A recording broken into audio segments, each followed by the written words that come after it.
ওকে। আর এইখানে আচ্ছা, এখন এই যে তোমার মূল ভগ্নাংশ, এই প্রতিটি উপাদান গ্যাসের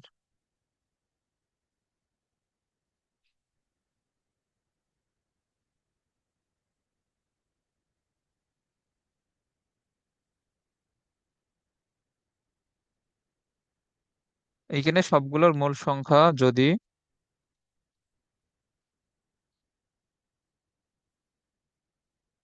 এন এ, এন বি এবং এন সি হলে, তাহলে মোট মোল সংখ্যা হবে কত? এই তিনটার যোগফল,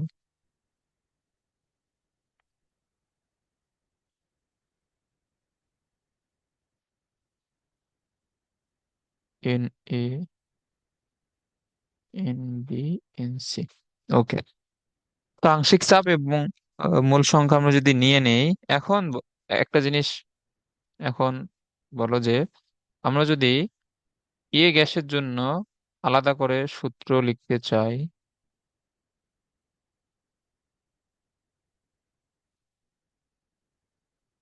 এ গ্যাসের জন্য আদর্শ গ্যাস সমীকরণটা কি হবে? এ গ্যাসের জন্য চাপ এই কি হবে বলো তো? আচ্ছা, এখানে এ গ্যাস, সে কি পরিমাণ চাপ প্রয়োগ করবে এখানে? এই মিশ্রণের মধ্যে এ গ্যাসের প্রয়োগকৃত চাপ এখানে কি হবে? পি হবে নাকি পি জি। এ হবে বলো তো? P A. হ্যাঁ, এটা হবে পি এ। আচ্ছা, এর জন্য চাপ তো পি এ। আর এ গ্যাসের জন্য আয়তন হবে কত? আয়তন তো ওই পাত্রের পুরো আয়তনটাই তো এ গ্যাসের জন্য, বি গ্যাসের জন্য, সি গ্যাসের জন্য না? হ্যাঁ। তাহলে এখানে পি এ ইন্টু ভি। আর এ গ্যাসের জন্য মোল সংখ্যা হচ্ছে এন এ, আর টি তো ফিক্সড। তাহলে এন এ সমান এখানে কি হবে? P A V divide by R T.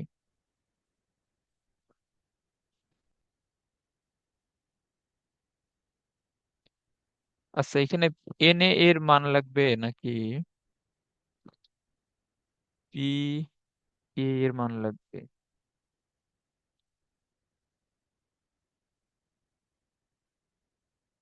আচ্ছা, আমরা যদি আচ্ছা একটু ধরো এন এ গুলো যদি সবগুলো যোগ করি, আহ তাহলে এইখানে কি আসবে? V by R T, V by R T, V by R T. আর এইখানে ওকে। আচ্ছা, এটা আপাতত করি, এরপরে চেঞ্জ করা লাগলে এখন চেঞ্জ করে নিব, সমস্যা নাই। তাহলে এখন বি গ্যাসের জন্য এই কি হবে?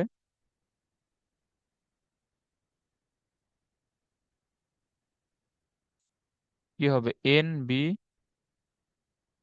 সমান PB into V divide by R T হবে। এবং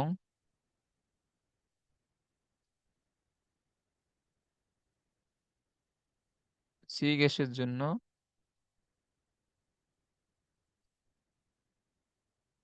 এটা হবে। ওকে, এখন এই যে এটাকে তুমি যদি 1 নম্বর সমীকরণ যদি আহ, আমরা নেই,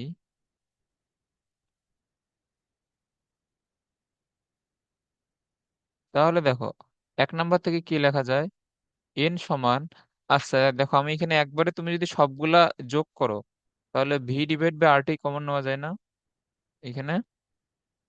হুম। তাহলে এখানে কি থাকে? P A, PB, PC. ওকে।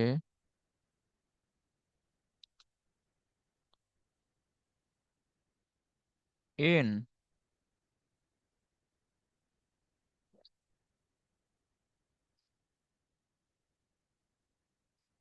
আচ্ছা এখন P A plus PB plus PC মানে কি?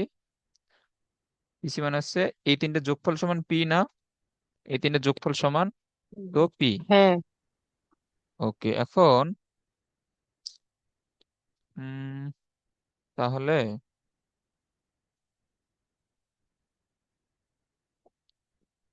N divide by N A.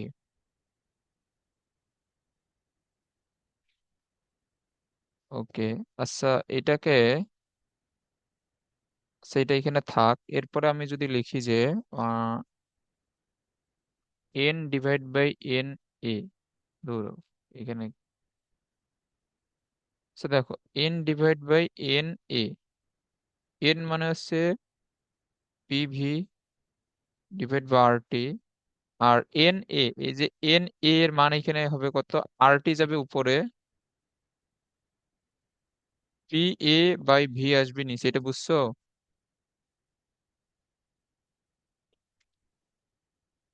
হ্যাঁ। এই যে আমি যদি এন এ এর মানটা এখানে ইউজ করি,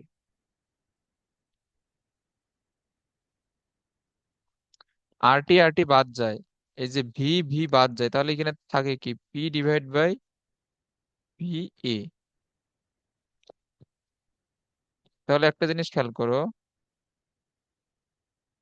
পি এ কে আমি কি লিখতে পারি, পি এ সমান কি হবে, n a into P divide by n হবে না, এটা বুঝছো? হুম হুম। ওকে,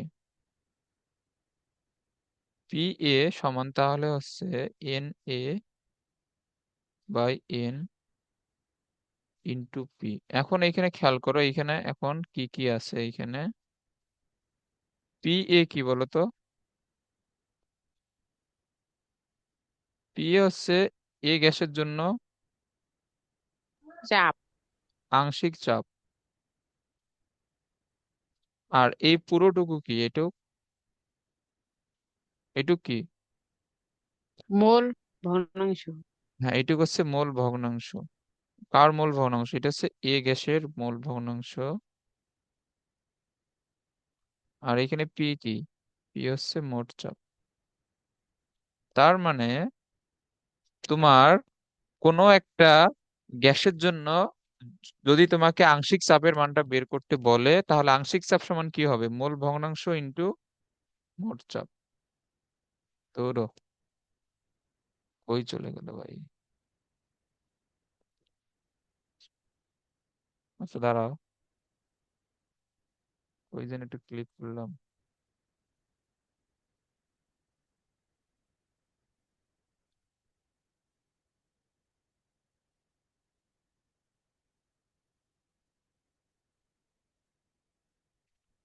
হ্যাঁ, তাহলে এখানে আংশিক চাপ সমান হবে মোল ভগ্নাংশ ইন্টু মোট চাপ, এটা এটা মুখস্থ রাখবা, আংশিক চাপ।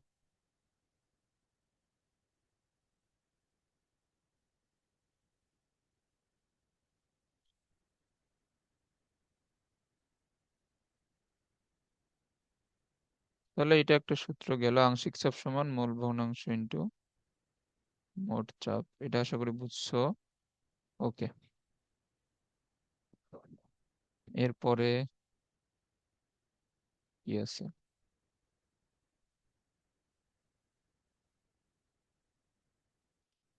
এরপরে আহ ম্যাথ আছে না,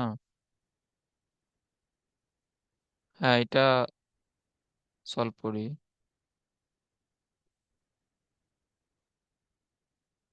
ওকে দেখো, এক নম্বরে বলছে যে একটি গ্যাস মিশ্রণে এত গ্রাম নাইট্রোজেন, এত গ্রাম কার্বন ডাই অক্সাইড, এত গ্রাম CH4 আছে। ওকে, মিশ্রণের মোট চাপ এত, নাইট্রোজেনের আংশিক চাপ কত। আচ্ছা, তো এখন তোমাকে নাইট্রোজেনের আংশিক চাপ বের করার জন্য তোমাকে এই মানে শুরুতে কি লাগবে, আংশিক চাপ সমান আমরা জানি মোল ভগ্নাংশ ইন্টু মোট চাপ, তাহলে তোমাকে মোল ভগ্নাংশ বের করার জন্য সবারই মোল সংখ্যা বের করতে হবে। তো এখন দেখো, নাইট্রোজেনের জন্য মোল সংখ্যা এখানে কত হবে, নাইট্রোজেনের ভর দেওয়া কত, 28, আর নাইট্রোজেনের আণবিক ভরও 28, তাহলে এখানে নাইট্রোজেন হবে 1 মোল। আর কার্বন ডাই অক্সাইডের জন্য ভর দেওয়া 44, এবং কার্বন ডাই অক্সাইডের আণবিক ভরও 44, তাহলে এটা হবে 1 মোল। আর CH4 এর জন্য, CH4 মিথেন, এটা হবে কত, 16, বাট এর ভর দেওয়া 32 ডিভাইড বাই আণবিক ভর 16, তাহলে এটা হবে 2 মোল, তাহলে মোট মোল সংখ্যা হচ্ছে 4 মোল। এখন নাইট্রোজেনের মোল ভগ্নাংশ,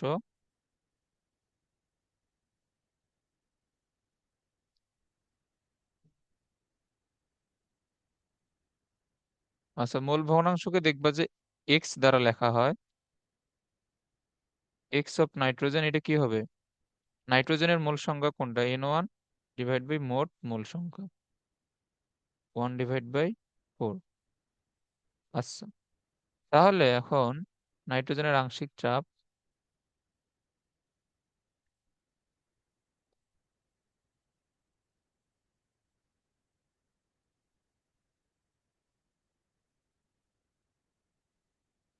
এটাকে লেখা হয় পি অফ নাইট্রোজেন। এটা হবে কত? নাইট্রোজেনের মোল ভগ্নাংশ ইন্টু মোট চাপ। মোল ভগ্নাংশ হচ্ছে 1/4, আর মোট চাপ এখানে কত? 72 মিলিমিটার মার্কারি। তাহলে এটা 72/4, এটা কত? 40, 18।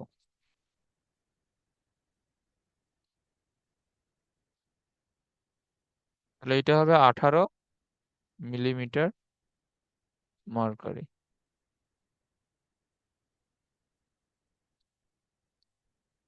কি ব্যাপার? আংশিক চাপ, ধরো এখানে অ্যান্সার ভুল আছে, এখানে হবে 18, 180 হবে না, এটা বুঝছো? হ্যাঁ, বুঝছি। ওকে।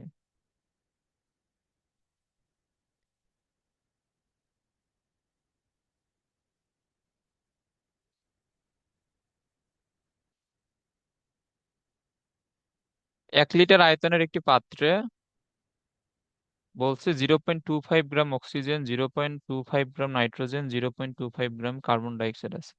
মিশ্রণে আংশিক চাপ সর্বাধিক হবে কোন গ্যাসের?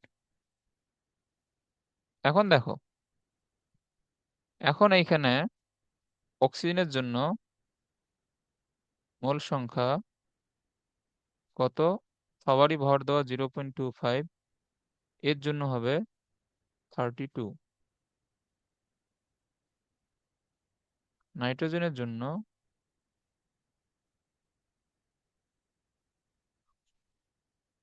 28। কার্বন ডাইঅক্সাইডের জন্য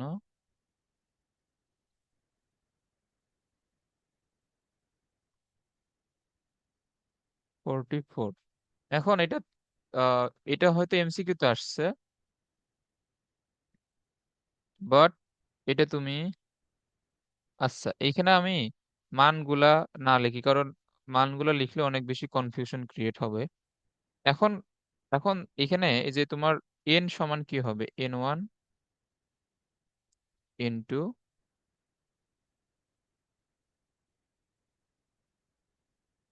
N3, এটা হবে না? হ্যাঁ, ওকে, এখন তুমি বলো যে আংশিক চাপ অর্থাৎ এক্স, এটা কি? এটা হচ্ছে মোল ভগ্নাংশ। এখন ধরো আমার এই তিনটার জন্য N1 divide by n into মোট চাপ, x2 কি হবে? N2 divide by n into মোট চাপ, x3 কি হবে? N3 divide by n into মোট চাপ। এখন বলো তো কার জন্য আংশিক চাপটা এখানে সবচেয়ে এই যে বেশি হবে? যার নিজের মোল সংখ্যা সবচেয়ে বেশি, না, যার N1 N2 অথবা N3 এর মধ্যে যেটা সবচেয়ে বড় হবে, তার জন্য এক্স এর মানটা সবচেয়ে বড় হবে। এটা বুঝছো? হ্যাঁ, তাহলে এখন এখানে কার জন্য তার নিজের মোল সংখ্যা বেশি? নাইট্রোজেনের জন্য এটা সবচেয়ে বেশি আসবে, কারণ সবগুলোর হর, সরি লব সেম, সবগুলোর জন্য 0.25। তাহলে ভাগফলটা সবচেয়ে বড় হবে কোথায়? এই যে 28-এর জন্য এই ভাগফলটা হবে সবচেয়ে বড়। তার মানে N2 এর মান হচ্ছে সবচেয়ে বড়। N2 এর পরে এখানে এই কি হবে বলো তো? N1, তারপরে হবে N3। তাহলে এখন আংশিক চাপের ক্রম হবে কি? আংশিক চাপের ক্রম হবে নাইট্রোজেনেরটা হবে সবচেয়ে বেশি, তারপরে হবে কার? অক্সিজেনের, তারপরে হবে কার্বন ডাইঅক্সাইড। এটা কি কার্বন বুঝছো? ডাইঅক্সাইড। হ্যাঁ,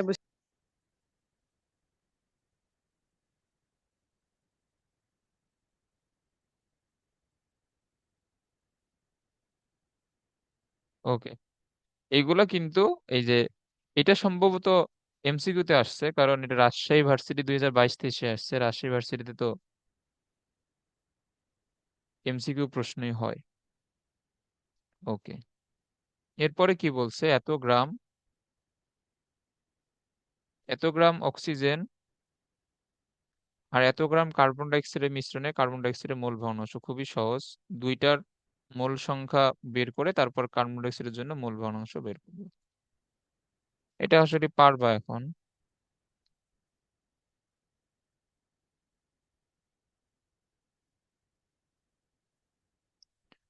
ওকে,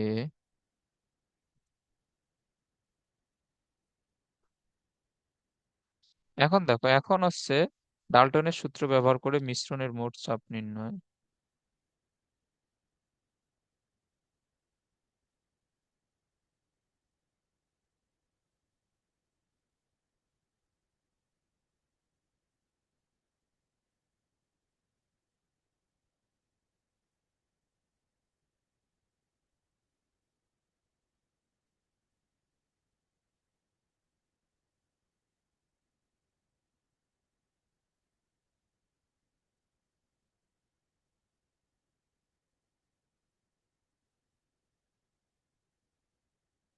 কে,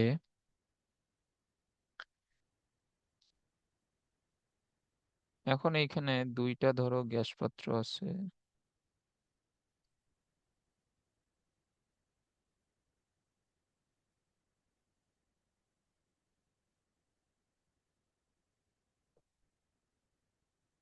এখন এখানে দুইটা গ্যাস পাত্র আছে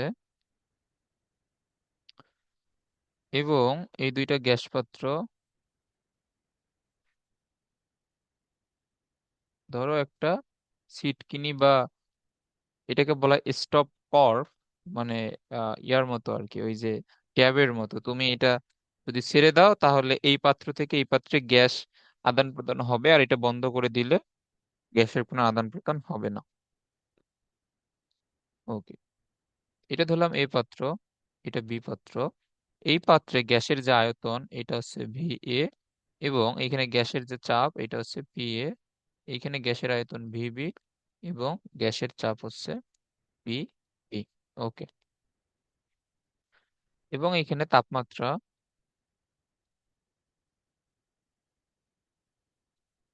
স্থির। স্থির বলতে এর জন্য তাপমাত্রা যা, এর জন্য তাপমাত্রা তাই। এটা হচ্ছে টেম্পারেচার হচ্ছে টি, ডিগ্রি সেলসিয়াস। ওকে, এখন তুমি যদি স্টপ কর্কটা যদি তুমি এখানে এই যে খুলে দাও, বা স্টপ কর্কটা এই এখানে তুমি যদি খুলে দাও, তাহলে এখানে কি হবে? এই পাত্র থেকে এই পাত্রে গ্যাস চলে যাবে। তাহলে এইখানে মিশ্রণের বা এখানে গ্যাস, সরি, স্টপ কর্কটা খুলে দেওয়ার পরে গ্যাসের মোট আয়তন এই যে কত হবে বলো তো? ভিএ যোগ ভিবি। হ্যাঁ, এটা হবে ভি এ যোগ ভি বি। তাহলে আচ্ছা দেখো, এখন এইখানে এই যে যে নলটার মাধ্যমে যে যুক্ত, এই নলের মধ্যেও কিন্তু গ্যাস বিচরণ করে, হ্যাঁ, কিন্তু আমাদের এইচএসসি লেভেল এই নলের আয়তনটা ইগনোর করা হয়। শুধুমাত্র এই দুইটা পাত্রেরই আয়তন বিবেচনা করা হয়। এটাকে বলা হয় স্টপ কর্ক। খুলে দিলে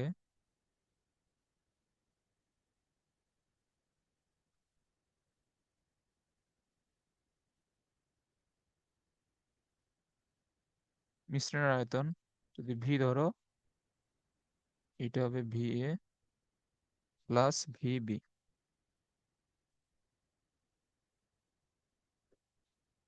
ওকে,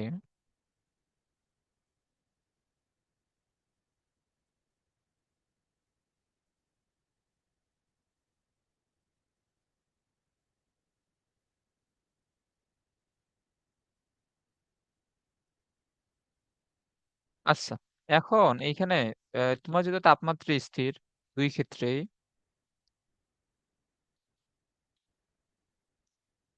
সেহেতু এইখানে আমরা একটা সূত্র লিখতে পারি, যেহেতু তাপমাত্রা স্থির, সেহেতু বয়েলের সূত্র অনুযায়ী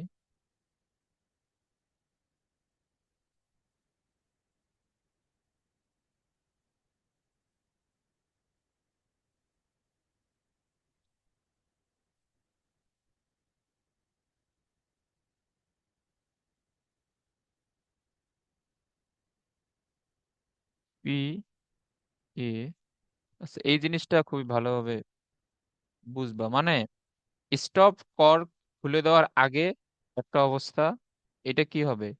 পি এ ভি এ, এটা হবে না? স্টপ কর্ক খুলে দেওয়ার আগে। হুম। আর স্টপ কর্ক খুলে দেওয়ার পরে এখানে কি হবে বলো তো? স্টপ কর্ক খুলে এই এই তুমি যখন খুলবা তখন এইখানে কি হবে, আয়তনটা হবে ভি এ ভি বি, এটা না? এখন স্টপ কর্ক খোলার পরে এ গ্যাসের চাপটা এখানে কি হবে বলতো? এ গ্যাসের জন্য চাপ হয়ে যাবে তার আংশিক চাপ, কারণ এইখানে তখন একটা মিশ্রণ এসে যাবে। তুমি যদি স্টপ কর্কটা এখানে এই যে খুলে দাও, তাহলে এ গ্যাসের চাপ তখন, এখন দেখো স্টপ কর্ক খোলার আগে এ পাত্রে আয়তন ছিল ভি এ, চাপ ছিল পি এ, এটা মানলাম। বাট যখন মোট আয়তনটা হিসাব করবা, তখন কি তার পি এ চাপটা কি আর থাকবে? চাপটা চেঞ্জ হয়ে যাবে। এই চাপটা তখন চেঞ্জ হয়ে কিসে যাবে?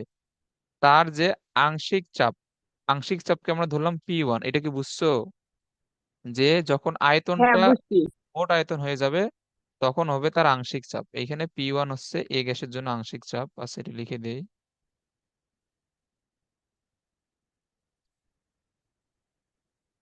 তো এইখানে আমরা বয়লের সূত্রে অ্যাপ্লাই করতে পারি, যেহেতু তাপমাত্রা স্থির। ওকে, তাহলে এখন এখানে P1 সমান কি হবে? P A V A. ওকে, আবার বি গ্যাসের জন্য এটা কি হবে?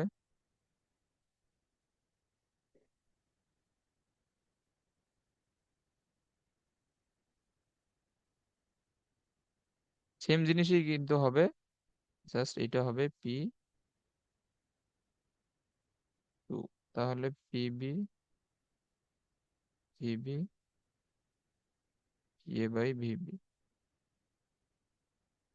আর এখানে P2 হচ্ছে বি গ্যাসের আংশিক চাপ। ওকে, তাহলে এখন গ্যাস মিশ্রণের মোট চাপ হবে কত? P1 যোগ। হ্যাঁ, গ্যাস মিশ্রণের মোট চাপ হবে আংশিক চাপ দুইটার যোগফলের সমান। ওকে, তাহলে এটা কি হবে? দুইটারই তো হর হচ্ছে ভি এ প্লাস ভিবি, তাহলে এটা হবে P A V A PB VB. এটা আশা করি বুঝছো।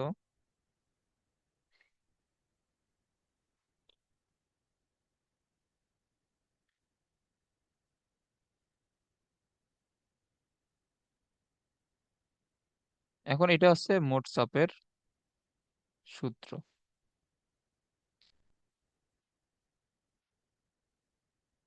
বা তুমি এটাকে এইভাবে মনে রাখতে পারো, P into V A plus VB, P A V A plus PB VB. এই সূত্রটা কি বুঝছো? এখানে দেখো মোট চাপ পি ইন্টু মোট আয়তন আর is equal to P A V. এই পি এ কিন্তু আংশিক চাপ নয়, এটা খেয়াল রাখবা। এখানে কি লিখছি? পি এ হচ্ছে এ গ্যাস পাত্রের জন্য যে চাপটা, ওইটা। এখানে আংশিক চাপ কিন্তু না পি এ, এটা ভালোভাবে খেয়াল রাখবা। ওকে, এটা এই সূত্র অবশ্যই মনে রাখতে হবে ভালোভাবে, কারণ এখানে কনফিউশন কিন্তু লাগে। এই যে পি এ আংশিক চাপ কোনোভাবেই না কিন্তু। ওকে, এটা যদি বুঝো তাহলে এখন এই যে এই সূত্রে ম্যাথ করি। এখন দেখো, এখন এখানে বলছে স্টপ কর খোলা থাকা অবস্থায়। ওকে, তাহলে সূত্রটা এখানে কি হবে? P into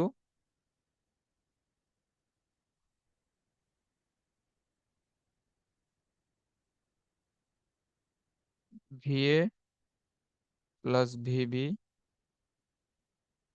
PA VA PB VB, এটা হবে। এখন মোট চাপ নির্ণয় করতে বলছে, দেখো ভি এ দেওয়া এখানে 500 ml, তাহলে এটা হবে কত? 0.5 লিটার। আর ভিবি কত? 400 ml, 0.4 লিটার। তাহলে এটা 0.5, 0.4। এখন যে তুমি যেহেতু ভি ভি গুলো লিটার এককে লিখতেছো, তাহলে পি গুলা অ্যাটমসফিয়ার এককে লেখো। এইখানে তো অ্যাটমসফিয়ার এককে দেয়াই আছে। 1 ATM হচ্ছে পি এ। আর পিবি দেওয়া কত? 780 মিলিমিটার মার্কারি, তাহলে এটাকে এটিএম এ নিতে হলে 760 দ্বারা ভাগ করা লাগে, এটা আমরা জানি। তাহলে পি এ হচ্ছে 1 ATM, ভি এ হচ্ছে 0.5, পিবি হচ্ছে 780/760, আর ভিবি হচ্ছে 0.4 লিটার। খুবই সহজ ম্যাথ। এটা কিন্তু বোর্ডে আসছে, এটা ঢাকা বোর্ড 2022, আমাদের সময় আসছে এটা।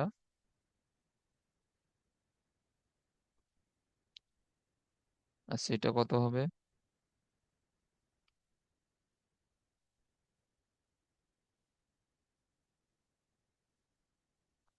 প্লাস 0.5 ডিভাইড বাই 0.9, এটা আসে 1.0117 ATM। ওকে, এবং এই টাইপটা কিন্তু সৃজনশীলে সবচেয়ে বেশি আসবে, এটা খেয়াল রাখবে। এই যে ডাল্টনের আংশিক চাপ সূত্র থেকে এই চ্যাপ্টারটা সবচেয়ে বেশি সৃজনশীল আসে কিন্তু, এটা ভালোভাবেই শিখতে হবে। এরপরে স্টপ কর্ক খুলে দিলে মোট চাপ,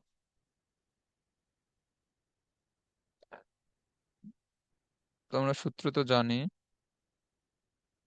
এখন তুমি এখানে যে সবসময় এ বি লিখতে হবে তা না, তুমি 1 2 দিয়েও লিখতে পারো, তবে মাথায় রাখতে হবে এখানে 1 2 লিখলেও তোমার যাতে P1 বা PA এইটা আংশিক চাপ না, এটা হচ্ছে যে যে গ্যাস পাত্রের জন্য চাপ ওইটা।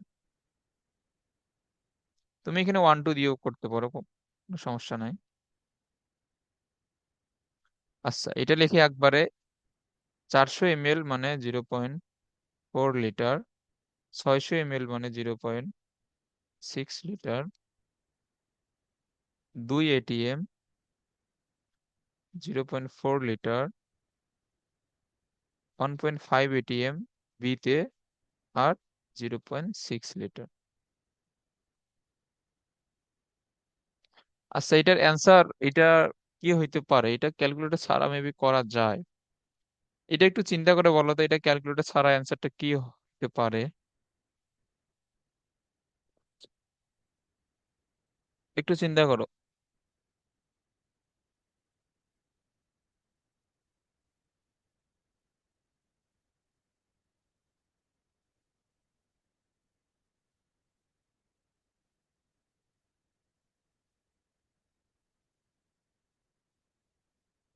এটা পারবা এটা ক্যালকুলেটর ছাড়া?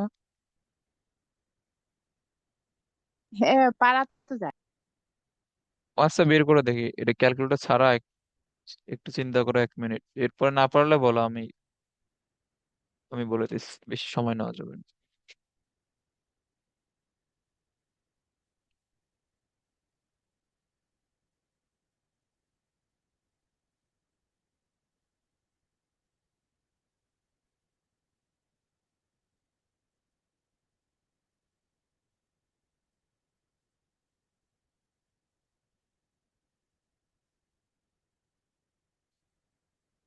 বলো।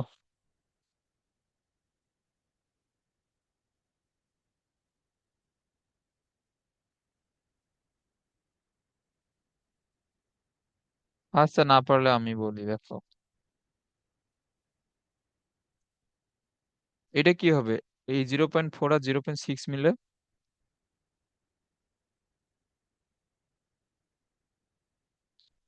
জিরো এটা পয়েন্ট বলো। ওয়ান 0.1 কেন, 0.4 আর 0.6 মিলে 1।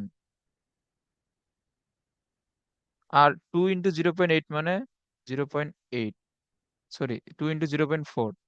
আর দেখো এই যে 1.5 × 0.6, এটা মিলে কি হবে, 6 × 15 = 90। এইখানে এ, দুই ঘর এই দশমিক, তাহলে দুই ঘর সামনে আসবে, মানে এটা কত, 0.9। এটা বুঝছো?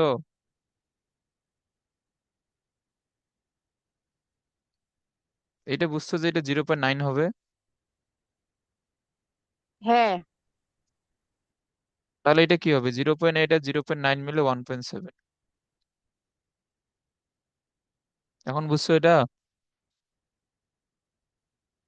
হ্যাঁ বুঝছি। ওকে, এগুলো খেয়াল রাখবে, এগুলা আগে আগে যতগুলো প্র্যাকটিস করাইছি এগুলো সব করলে এটা তো এই যে পারা উচিত ক্যালকুলেটর ছাড়া।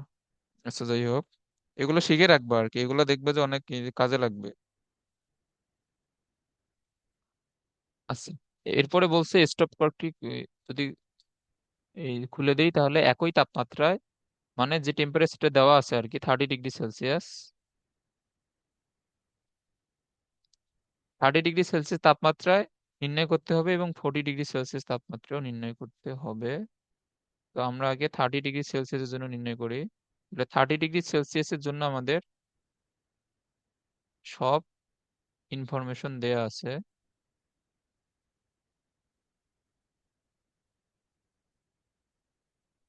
এখন দেখো, এখন তুমি অবশ্যই সাইড নোট দিবা, অথবা এগুলার মানগুলা উপরে দেওয়া আছে লিখে লিখে তারপরে সূত্রটা লিখবে, তাহলে এটা কি হবে, V1, এই V2 দিয়েও লিখতে পারো, কোনো সমস্যা নাই। এখানে কি হবে, P1 V1,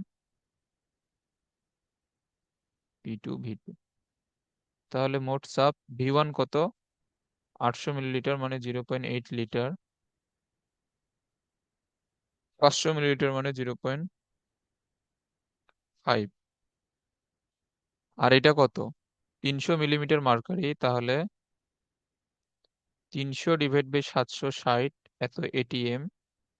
আর V1 হচ্ছে 0.8 লিটার, এটা। এরপরে 250 মিলিলিটার মার্কারি, তাহলে 250 / 760, এত এটিএম। আর V2 হচ্ছে 0.5 লিটার। তো এটা তো তুমি ক্যালকুলেটর ছাড়া তো হবে না, এটার জন্য ক্যালকুলেটর ইউজ করতে হবে।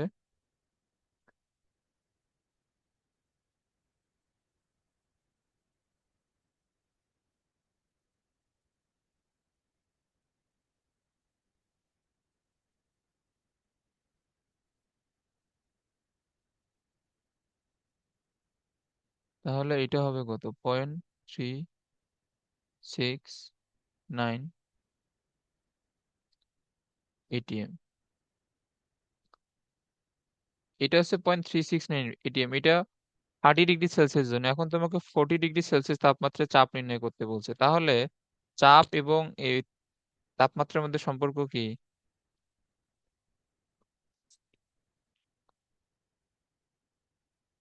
হুম,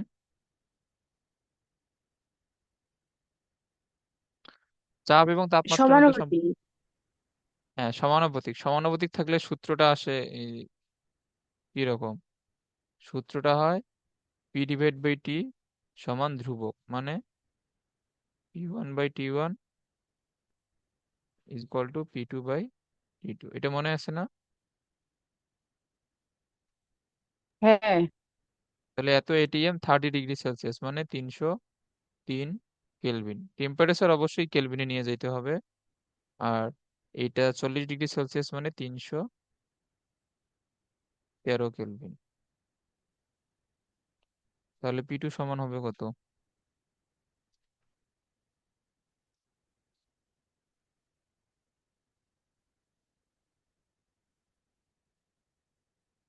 0.382 এটিএম। বুঝছো? হ্যাঁ বুঝছি। ওকে,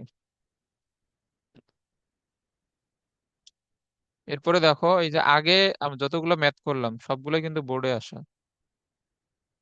এই যে এটা কি বোর্ডে আসছে? হ্যাঁ, এটাও হয়তো কোনো বোর্ডের প্রশ্ন। এটা চট্টগ্রাম বোর্ড 21, এটা ঢাকা বোর্ড 22, এটাও তো শিওর একটা বোর্ডের প্রশ্ন। তারপরে এটা আছে যশোর বোর্ড 22। এইটা, এই টাইপের প্রশ্ন কিন্তু একটা বোর্ডে অবশ্যই পাবে, একদম কনফার্ম। মানে 80% সম্ভাবনা আছে এই টাইপ থেকে একটা সৃজনশীল আসার।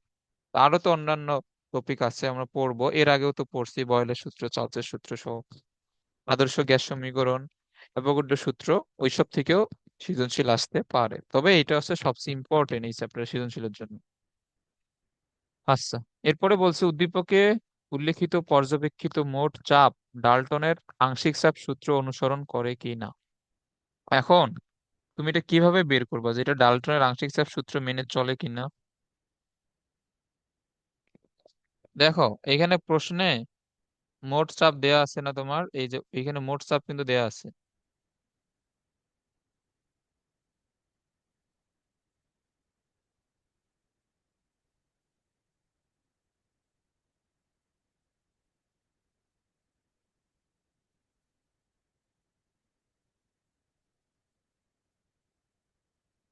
মিশ্রণের মোট চাপ দেওয়া আছে, এখন তুমি এটা কিভাবে বুঝবা যেটা আংশিক চাপ সূত্র মেনে চলে কিনা? এখন তোমাকে আংশিক চাপ সূত্র কি ছিল ডাল্টনের?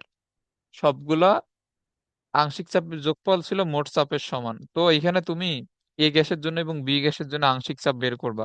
আংশিক চাপ বের করে দুইটা যোগ করবা। যোগ করে যদি 2.5 ATM হয়, মানে যেটা দেয়া আছে, তাহলে ডাল্টনের সূত্র মেনে চলবে, আর সমান না হলে মেনে চলবে না। এটা কিভাবে সলভ করা লাগবে বুঝছো? হ্যাঁ, হ্যাঁ।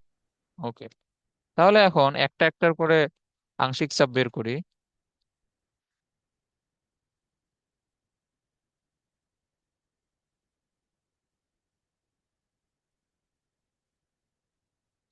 আচ্ছা দেখো, এ গ্যাসের ক্ষেত্রে এই যে আমরা একটু আগে একটা সূত্র লিখে তো এই যে আংশিক চাপ সূত্রটা প্রমাণ করছিলাম, এই যে এই সূত্রটা এখানে অ্যাপ্লাই করব।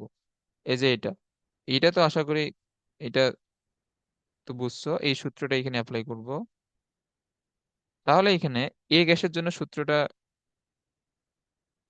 এখানে কি হবে? পি এ ভি এ, আর এইখানে কি ছিল, P1 কি ছিল? P1 ছিল এ গ্যাসের জন্য আংশিক চাপ। আর এরপরে কি ছিল? মোট আয়তন। আমরা যখন আংশিক চাপটা লিখবো তখন আয়তনটা নিতে হবে, মোট আয়তন না। কারণ আংশিক চাপের সংজ্ঞাই তো ছিল যে মিশ্রণের মোট আয়তন দখল করলে যে পরিমাণ চাপ দিবে সেটি হচ্ছে তার জন্য আংশিক চাপ। মানে তুমি যখন আংশিক চাপ লিখবা ওই চাপের সাথে যেটা আয়তন বসবে ওইটা বসবে মিশ্রণের মোট আয়তন। এসব ছোটখাটো জিনিস খেয়াল রাখবা। ওকে, দেখো পি এ কত? পি এ হচ্ছে 1.5 ATM, আর এটা হচ্ছে 0.6 লিটার, 600 মিলিলিটার। P1 এর মান বের করতে হবে তোমাকে। আর VA হচ্ছে 0.6 লিটার, আর এটা হচ্ছে 0.4 লিটার। হ্যাঁ, এখন এটা বলো দেখি, এটা ক্যালকুলেটর ছাড়া বলো। এটা তো এখনই শিখাইলাম।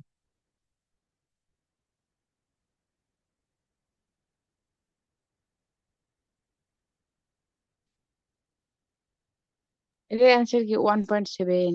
1.7? কেমনে ওইটা তো 1.7 আছে, এইটা 1.7 আসবে? না, প্রথমে ইয়া হবে, তো এটা হবে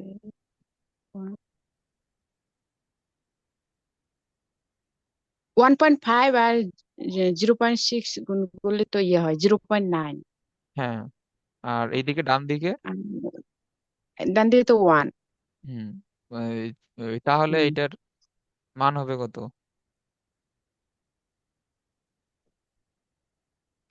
0.9।